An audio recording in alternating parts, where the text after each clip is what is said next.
everyone, today we're going to be doing a review of the layout and amenities of Royal Caribbean's Adventure of the Seas, here with our new puppy, Lacey. Let's go ahead and dive right into it. So Andrea, the layout and amenities of the Adventure of the Seas, and you may have noticed we already lost Lacey. I know, she wanted to go play, so we let her go. Yes, let's talk about this. Now, I love this class of ship. The first ship we ever went on was Mariner of the Seas, and this is very similar. It's a sister ship. So in our mind, that was your first cruise is probably always going to be one of your favorites for most people, I think. So it has a special place in our hearts. It does. And I find this is a good size of ship. It's not a mega ship and it's not a small ship. So it's a good size. But let's start with the Lido deck, though, because we love the Lido deck. Yeah, there's quite a bit on the Lido deck. So there's two main pools. We'll get over to the adult area in a moment, but there's two main pools. There's two larger hot tubs and two smaller hot tubs. There's the kids splash zone, like the splash away bay. There's a stage, the big screen for the movies. So there's quite a bit going on out there. It's a busy place. There's a lot. Now, let's start out with a wish right away. We were on the Navigator of the Seas a couple years ago. Yes. And I did like better how they had another set of hot tubs higher up on the side. Like one deck up. Yeah. It was definitely an asset. And, you know, there's often a lot of families on cruises, a lot of people, so the extra hot tub space is good. Yes. But overall, I mean, this ship is better for hot tub space than other ships we've been on. But I feel like, especially in the Caribbean, the more hot tubs, the better. People are always wanting to use them. Unless it's crazy hot. That's true. But we used them and it was quite hot on It was. That's true. That's true. Yeah. A fair amount of loungers. Again, it's always harder to get loungers right around the pool area unless you're out there in the morning. But if you include all the loungers at the front of the ship on deck 13, so if you go up a couple levels and around the front, there was a ton of loungers. Lots of loungers, but then you don't get to watch what's happening at the pool.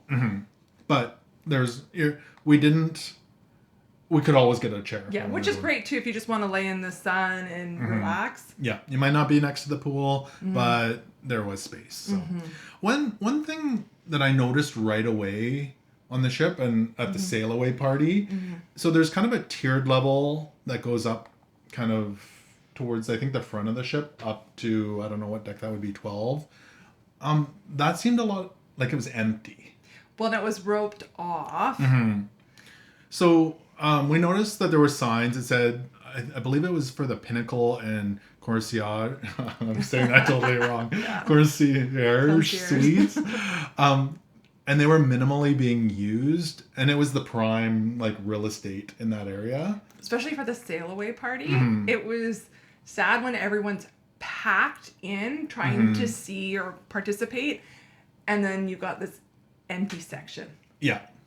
So I kind of wish they would have opened that up, at least during like the parties to everyone to use. And maybe if it's just like lounge time, they close it off for that. But for the party, they could have really have used that extra space. And it wasn't being used very much. So it seemed like it was a waste. Also, in addition, the casitas up at deck level, they took up a lot of space too for watching. And when the weather wasn't perfect, it seemed like they weren't being used. But people would have enjoyed to like people watch from that level. Yeah. So, but overall, like the pool area is beautiful. Like I really enjoyed it. The pools are really nice. It feels really modern. Yes. So, and then there's kind of a bit to the front, towards the front of the ship. You're also going to find the Solarium adult area. So I always kind of get a chuckle because it's called the Solarium, but the main part is outside. That's true. Yeah. But here they've got the Solarium bar. They've got another pool and two really big hot tubs. Really big. Significantly. Yeah. So lots of loungers. It's a really nice area. It's, I would say, kind of a Mediterranean finish. Yeah. So really nice area if you're adult only. Do keep in mind, though, that kids do walk through the area to get from kind of the front of the ship to the main Lido area. So you're not totally secluded from kids. So if that's something you're looking for, do keep in mind there will be kids walking through the area. Yeah, definitely. So let's jump up to deck 14, midship, but towards the aft a little bit. And there you will find the Viking Crown Lounge. Yeah, it's beautiful up there. There's big windows overlooking the pool area. It's air conditioned. It's air conditioned. So if it's really hot, but you still want to watch what's happening around the Lido, that's the place to go. Yeah. So seating up there, comfy seating. Again, the views, as I'd mentioned. The Crow's Nest Bar is up there. Now, there's access to the chapel as well. That's one deck higher. Yeah, but it's up there. And then this is where you're also going to find access to the Suite Lounge as well as the Crown Lounge if you have access to those.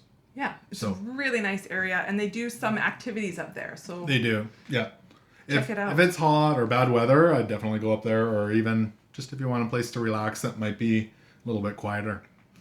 Also at the back of the ship, so this would be deck 13. So this is where you're going to find a lot of the, I don't want to call them attractions, but I guess they kind of are. Classic Royal Caribbean attractions. So the flow rider, right at the back. Yeah. There's 2 large water slides back there.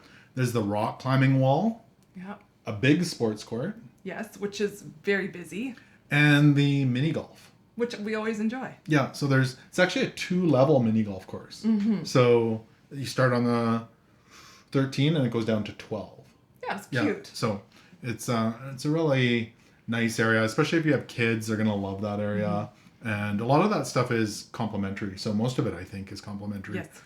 They might have some paid for. There were some paid things you could do on the flow rider, but then there was complimentary options as well. Yeah. So it's a good option. It's a fun space. Yeah. So a really cool place, and I think a lot of people miss this, is kind of the bridge overlook area at the front of the ship. Not quite at the front, but pretty close to the front on deck 11. So you go out the side door. It's further towards the front than the Solarium. You walk up the side. It's kind of outside of the gym. And there's some benches out there. It's kind of half inside, half outside. And you can watch the bridge where they drive the ship from. It's kind of like there's a viewing windows that really let you peer into the life of what it looks like on the bridge. There's some kind of stuff you can read about the ship and what the computers and things they're using are. It's really quite neat. So again, I would check that out. It's really cool because that's not something normal that you'd find on most ships. So it's definitely something I like. Yeah. But why don't we finish off like deck 11? There's still quite a bit on deck 11. You've got the Windjammer buffet area, as well as right beside that is Giovanni's Table. So that's the Italian specialty restaurant. So that's right by the Windjammer. Actually, I should mention that when the Windjammer got really busy, especially like an embarkation day, possibly other times, they would open up Giovanni's to go take your buffet food in there. I noticed that in the mornings. Yeah. When it got overflowing to let some pressure off, I think, of the capacity. Yeah. So Windjammer is nice and big. It's kind of a loop. The buffet goes down the sides, and then there's more buffet at the back with lots of seating. It's actually called something else back there, but it's essentially attached to the Windjammer. It is, but that's where you'll find your hamburgers and your hot dogs and the chicken tenders. Yeah. Which I really liked. Lots of beverage stations as well in there. Yeah, so it's a really nice buffet, some good views. And then out on the side of the ship on deck 12, so one deck up, you'll find Johnny Rockets. Yes. Now, this isn't a complimentary, though. No, it's not. So if you want to do kind of the burger shake type of thing, that's up on deck 12 on the side. It's kind of... It's old school. Old school kind of retro feel in there. Back towards the front of the ship, though, you'll find the Vitality Gym, I believe it's called, or a fitness center. Yes. So it has everything you need. I didn't use it. No, I didn't either. It's always my plan to, but I didn't make it, if I'm honest. But I don't want to call it a wish. It could be bigger. It's quite small. It definitely could be.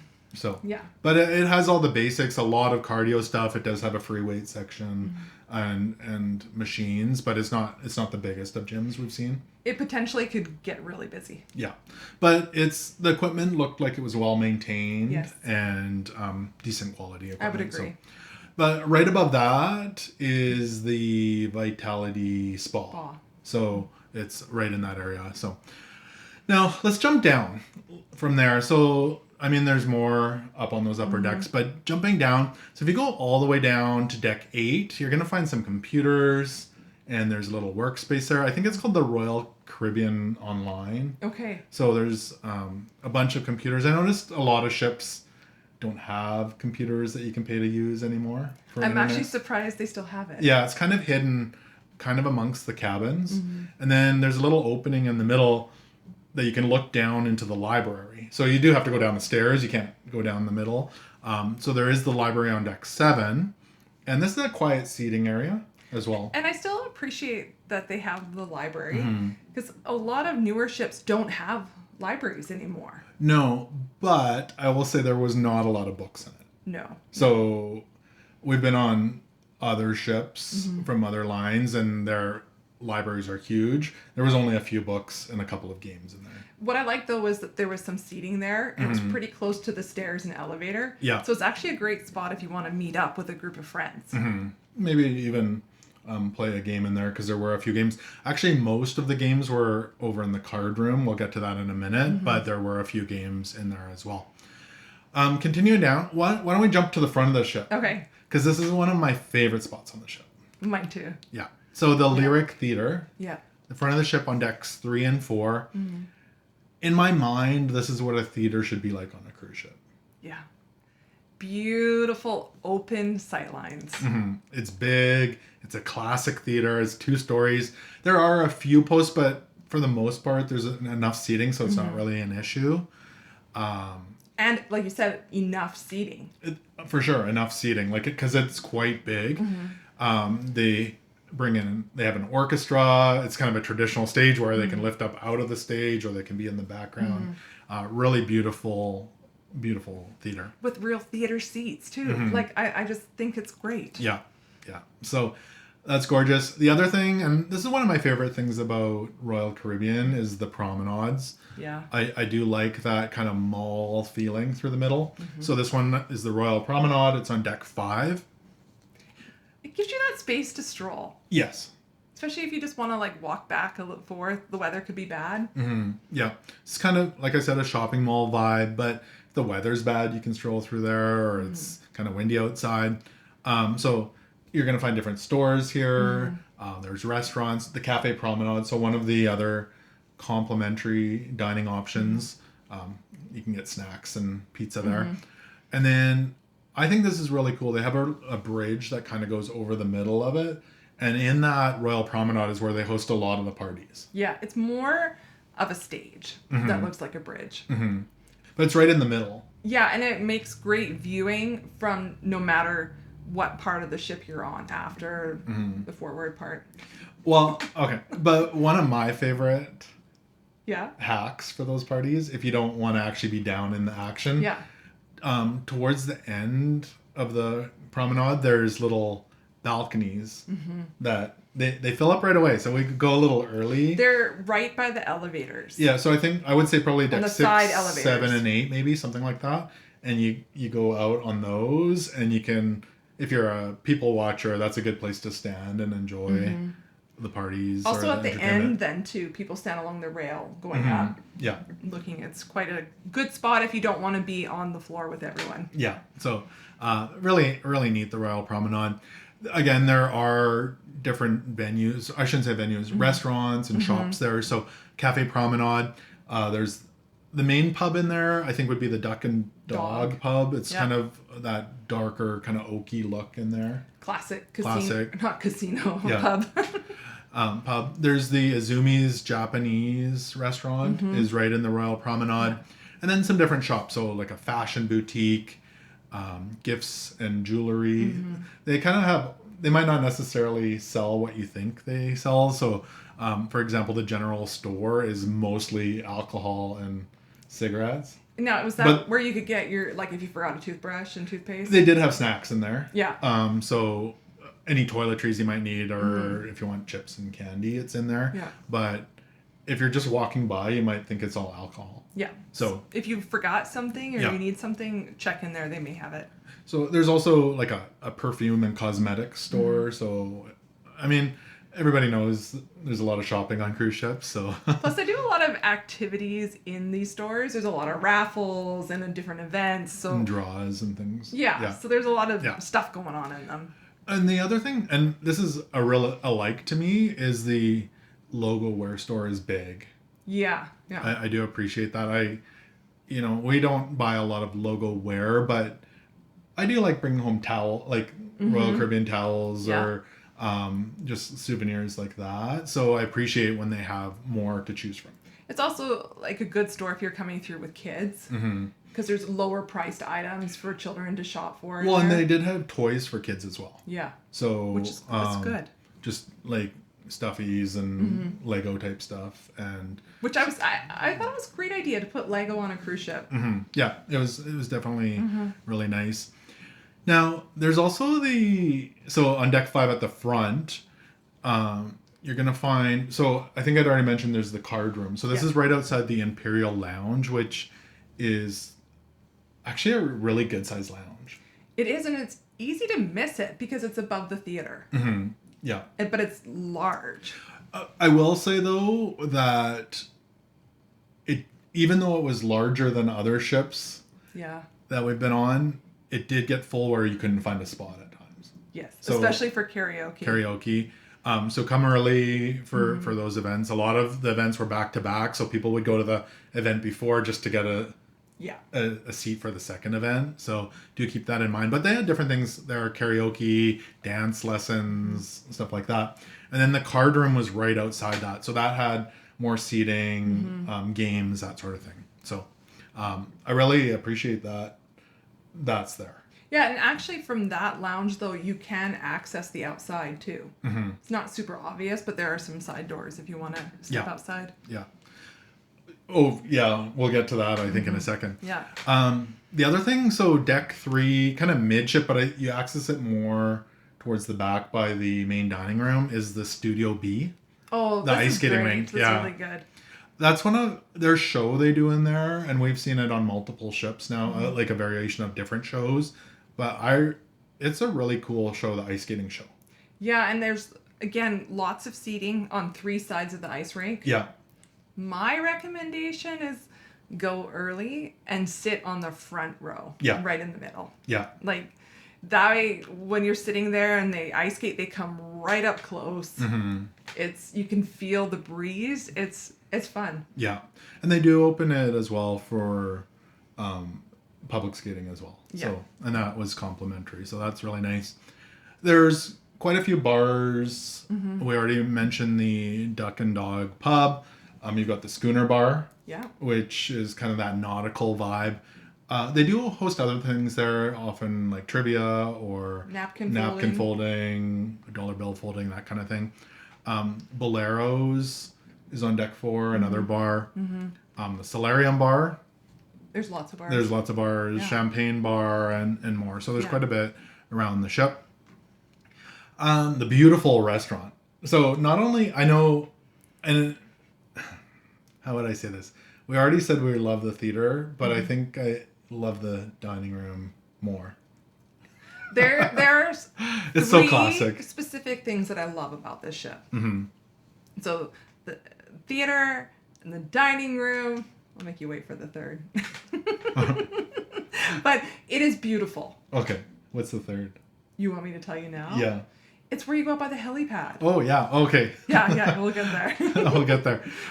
So the main dining room on decks 3, 4, and 5. It's beautiful, classic with the big chandelier. It's gorgeous. Lots of windows, so lots of natural light. If you want a view of the ocean, it's classic, truly classic. Yeah. Yeah. Okay. Well, now you can talk about your third thing you love. It's not every day you get to walk to the front of the ship. To the helipad. Yes. Yeah. Yeah. Yeah. And when you get to walk right out there, you can see the fish jumping out of the water. You see the birds. I've seen birds swoop down and catch fish. Yeah. You feel the breeze. So it's kind of unique. You actually go outside on deck 4, and I really appreciate you can walk all the way around. But to walk all the way around, at the front, you walk up the stairs to deck 5. So it's kind of, You have to walk up and down. And that's where you could access through the Imperial Lounge on the side door. At times. Yeah. So, but that you can go right up on the helipad. They've got benches up there. You can go right up to the front, do your King of the World impression. It's gorgeous out there. It's amazing. Yeah, I like that. I like that too. Other than that, there's the casinos right below the Royal Promenade on deck 4. It's quite a large casino. One wish I have, though, is there isn't really a main walkway through it. Yeah, it's tight, especially when people are gambling there and they've got friends hanging around. I felt like I was kind of squeezing my way through. Yeah. So big but tight to get through. I wish there was just a little bit more of a dedicated walkway because it is one of the main paths through the ship. So, but it's nice and big if you're wanting to use it. So it's a small wish. But overall, I mean, we really enjoy this class of ship, and the layout and amenities they provide on it are really good. There's a few small wishes, but overall, we're really happy with it. Yes.